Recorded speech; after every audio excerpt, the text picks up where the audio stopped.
Olá pessoal, sejam bem-vindos em nosso canal Isso é Física. Sou o professor Márcio e serei o seu professor de Física. Hoje vamos falar do estudo dos gases. A primeira coisa, meu jovem, que a gente precisa entender o que seria o gás. Uma coisa que está intimamente ligada à nossa vida, ou seja, no nosso planeta. Por exemplo, você e o computador, você e o celular, você e o ambiente do qual você se encontra neste exato momento. Neste local, meu jovem, existe algo transparente que é um gás. Nós denominamos como gás. Da mesma maneira que quando assopramos um balão de aniversário, não é isso? A gente preenche ele com o ar que aspiramos, onde sabemos que ele é rico em CO2. Ou quando nós preenchemos o pneu de uma bicicleta, poderia também ser uma bola de futebol. Tudo isso nós sabemos que preenchemos com um gás, ou seja, com uma mistura gasosa que envolve a nossa atmosfera, ou seja, no qual vivemos embebidos por este gás, não é isso, meu jovem?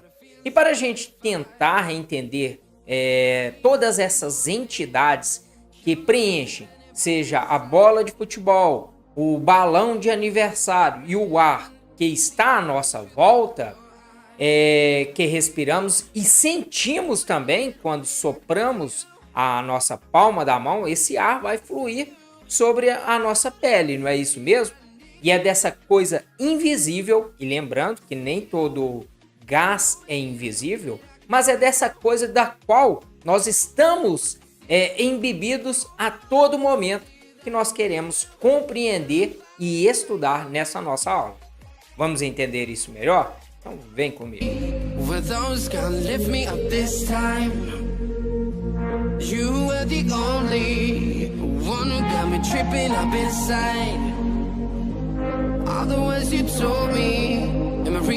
Então, inicialmente, nós não tínhamos tecnologia suficiente para investigar essa coisa que nos envolve. Sendo assim, nós tivemos que criar uma ideia sobre o que seria o gás. Aí que surgiu a ideia de o gás ideal. Ou seja, pessoal, é algo que é idealizado. É algo que não existe na prática, não é isso? Seria o que os filósofos, os cientistas, eles tentaram imaginar como se formava esse gás, o que nós não podemos enxergar. Sendo assim, eles imaginaram o gás ideal quando aprisionado em um recipiente fechado, em um recipiente, ele deveria se comportar como partículas perfeitamente esféricas.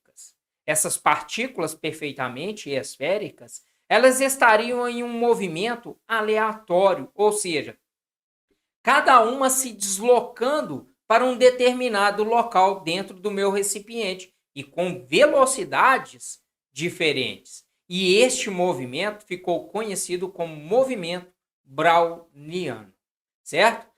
Então observe que ao imaginar que era um gás, os cientistas imaginaram que um gás era constituído de partículas perfeitamente esféricas, neste contexto mesmo.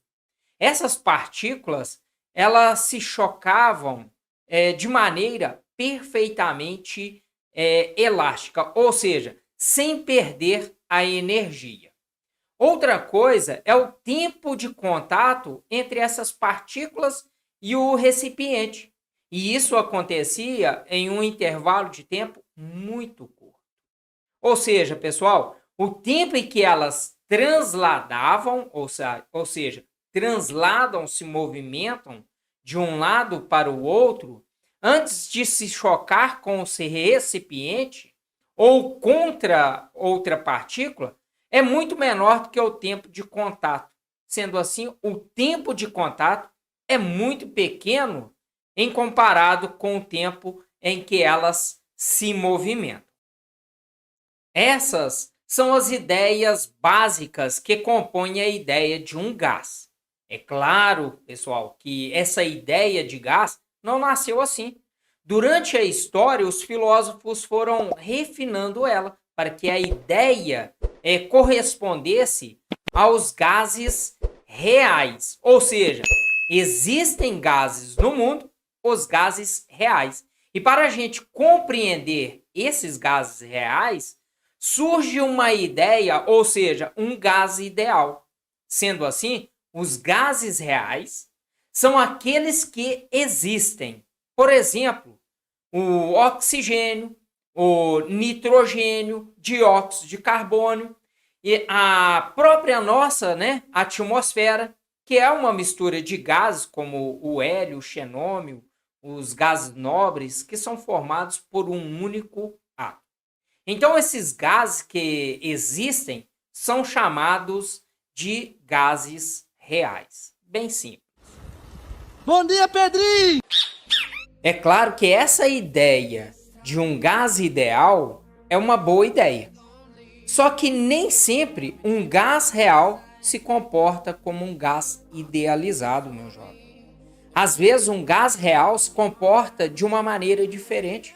As partículas nem sempre são perfeitamente esféricas. Os choques entre elas nem sempre é perfeitamente elástico. E o tempo de contato entre as partículas e o recipiente podem ficar grande dependendo da situação onde esses gases se encontram. Que fique bem claro isso para vocês. Portanto, vamos entender isso desta forma, que nem todo gás real se comporta como um gás ideal, mas quando um gás real se comporta como um gás ideal, ele é chamado de um gás perfeito. Simples assim. Então podemos dizer que um gás perfeito é um gás real que se comporta como um gás ideal. E é importante vocês saberem que, para isso acontecer, o gás real tem que ter uma temperatura relativamente alta e tem que estar sobre uma pressão relativamente baixa, viu, pessoal? Ele precisa estar em uma situação de um gás rarefeito, ou seja, não pode ter muito gás no recipiente. Porque se as moléculas começam a ficar muito próximas uma da outra, aí nós nos afastamos desta ideia de um gás ideal. Ou seja, para que isso aconteça, um gás real tem que ter alta temperatura e baixa pressão. Essa ideia para um gás perfeito é fácil de entender. Veja bem, se eu começo a aumentar a temperatura de um gás, as moléculas começam a se agitar. Agora, se eu começo a diminuir a sua temperatura, é o inverso. Ou seja, as minhas moléculas elas começam a diminuir o seu movimento, a sua velocidade. Consequentemente, menor energia cinética, não é isso? E ele pode até ir para um estado líquido.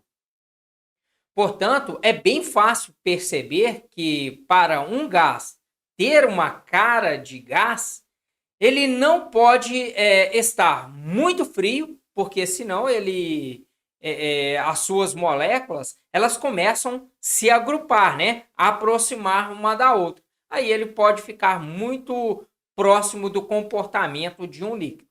Portanto, um gás com a cara de gás, vamos se dizer nesses termos, é necessário que ele tenha uma temperatura elevada. Vejam os botijões de gás em nossas casas. Existe uma sigla GLP, ou seja, gás liquefeito de petróleo. E te pergunto, por que ele foi liquefeito?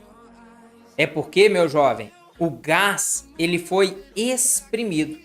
E como já falamos em aulas anteriores no diagrama de fases, que o gás é o estado gasoso que não pode ser liquefeito. O vapor, sim. Onde o estado gasoso que pode ser liquefeito sob o aumento de sua pressão. exclusivamente. Então, o gás é o estado gasoso que não pode ser liquefeito com o aumento de pressão exclusivamente. Fique bem claro isso também para vocês. E é por isso que o nome GLP, a meu entender, é incorreto e deveria se chamar VLP, melhor dizendo, vapor liquefeito de petróleo, não é isso? E como sabemos, no botijão de gás existe um líquido.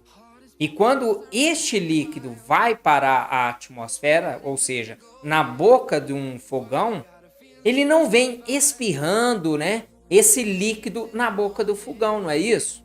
Sendo assim, quando o gás é pressurizado, ele pode ter um comportamento de um líquido.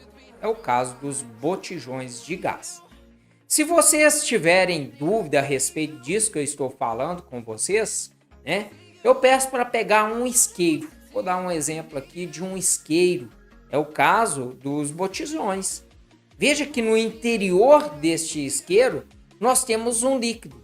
E no momento em que aperta esse isqueiro para acioná-lo, vamos se dizer nesses termos, este líquido que está no interior, ele fica exposto a uma pressão atmosférica.